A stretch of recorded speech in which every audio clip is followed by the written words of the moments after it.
Gusto mo ba malaman ang sikreto sa masarap na chicken wings? Yung spicy, juicy, at crunchy na chicken wings? Yung ala Frankie's? Alamakis lang po pala. Gusto mo ba malaman ang sikretong sangkap at paraan ng pagluto nito? NANI?! Kung oo, halika't samahan ako sa... Ay teka, bago ang lahat, ako nga pala si Maki, ang inhinyerong mahilig magluto at... oo na, mahilig din po kumain. Ano pang hinihintay nyo? Tara, samahan ako sa isa na namang masayang pagluluto.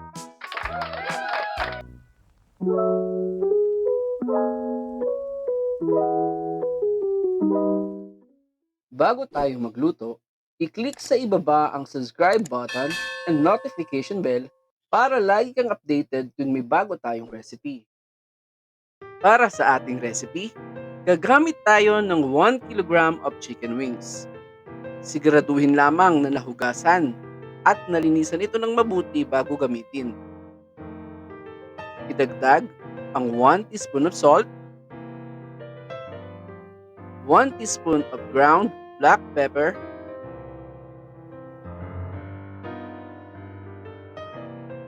1 teaspoon of paprika,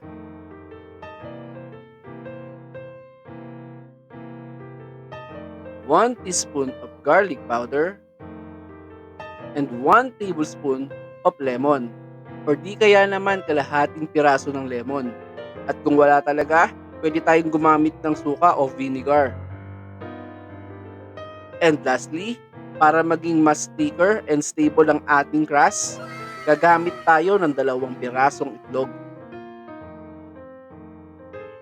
Pag nailagay mo na lahat ng seasonings, haluin ito ng mabuti para ma-incorporate ng maayos ang mga ingredients sa ating chicken.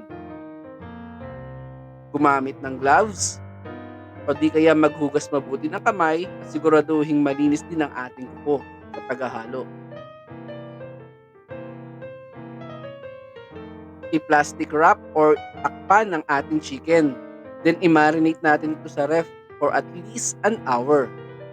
Or kung may extra ka namang oras, mas better kung overnight.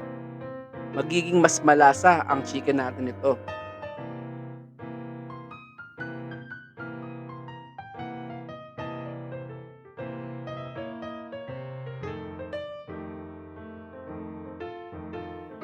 Sunod naman natin gagawin ang paggawa ng breading mixture. Ilagay sa isang bowl ang 1 cup of cornstarch. Sunod ay 1/2 cup of whole wheat flour.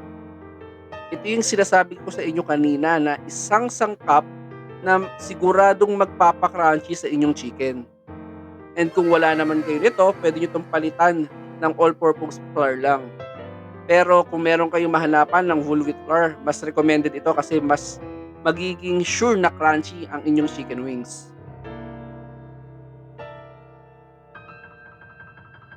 Idagdag ang 1 teaspoon of garlic powder,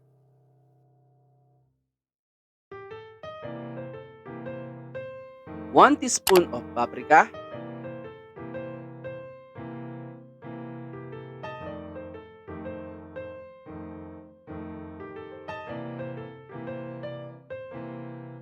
1 teaspoon of ground black pepper,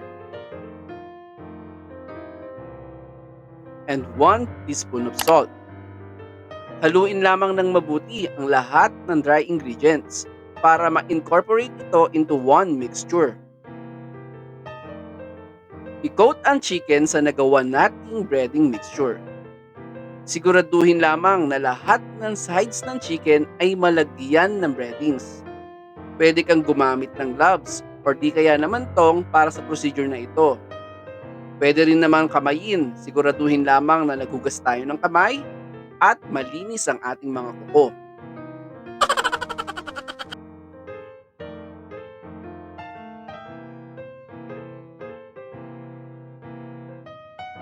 Pag na-coat na ang lahat ng chicken, initin ang cooking oil para gamitin natin sa ating pag-dip fry.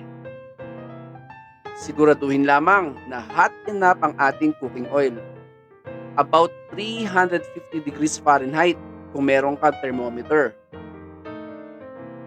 I-deep fry ang ating chicken for about 8 to 12 minutes or hanggang mag-light golden brown lamang ito.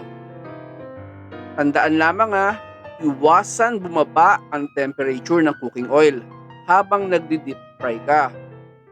Ang pagbaba kasi ng temperature ay magresulta sa pagiging sagi at less crunchy ng ating chicken. Isa sa mga malimit na dahilan nito ay ang pag-overbatch at paghina ng apoy sa kalagitnaan ng pag-deep fry ng ating chicken. Tandaan, naghihina lang po tayo ng apoy kadalasan pag nag-simmer tayo. Hindi po ito applicable sa ating pag-deep fry. Kaya wag po makulit ha. Oo, ikaw po.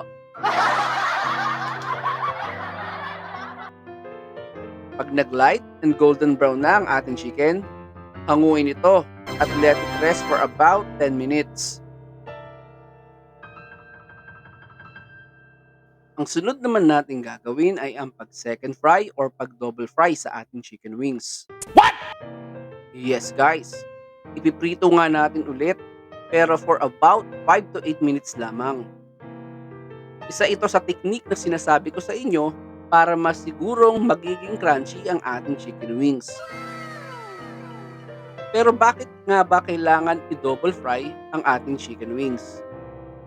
Sa first fry kasi, may naiiwan or natatrap na steam or gas sa pagitan ng ating manok at kanyang breading mixture. Kaya pag lumalamig ito, nagiging sagi ang ating chicken.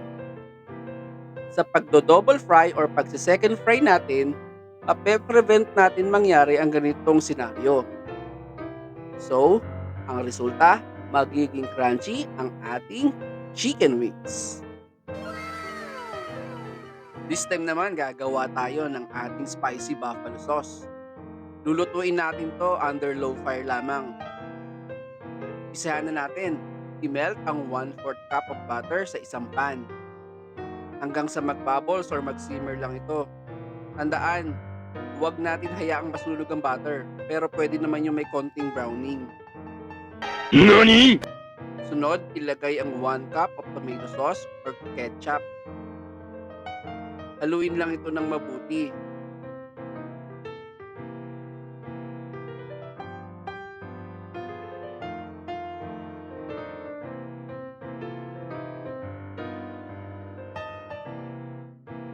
This time naman magdadagdag tayo ng 1/3 cup ng sriracha sauce. Kung wala kang sriracha sauce, pwede ka gumamit ng 1 tablespoon of cayenne pepper o kaya depende naman sa kaya ng panlasa mo.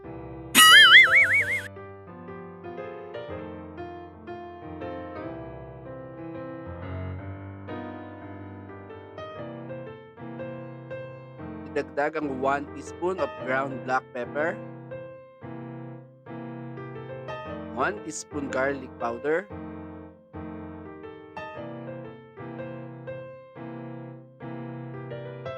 1 teaspoon of vinegar, and pinch of salt.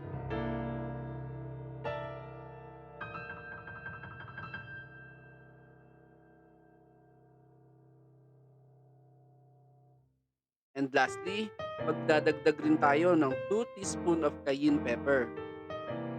Since wala akong cayenne pepper, gagamit na lang muna ako ng chili powder. Haluin lang ng mabuti ang sauce at isimmer ito ng saglit sa low heat. Ngayon naman, ihalo na ang chicken wings sa ating sauce. This time, pwede mo na i-turn off ang ating burner.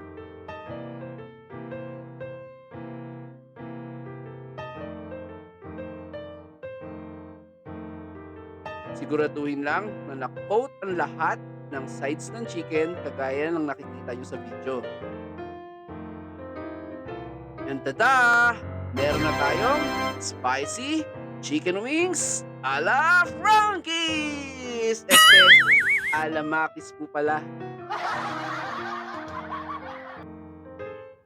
Kung nagustuhan mo ang ating recipe, huwag kalimutang mag-like and subscribe.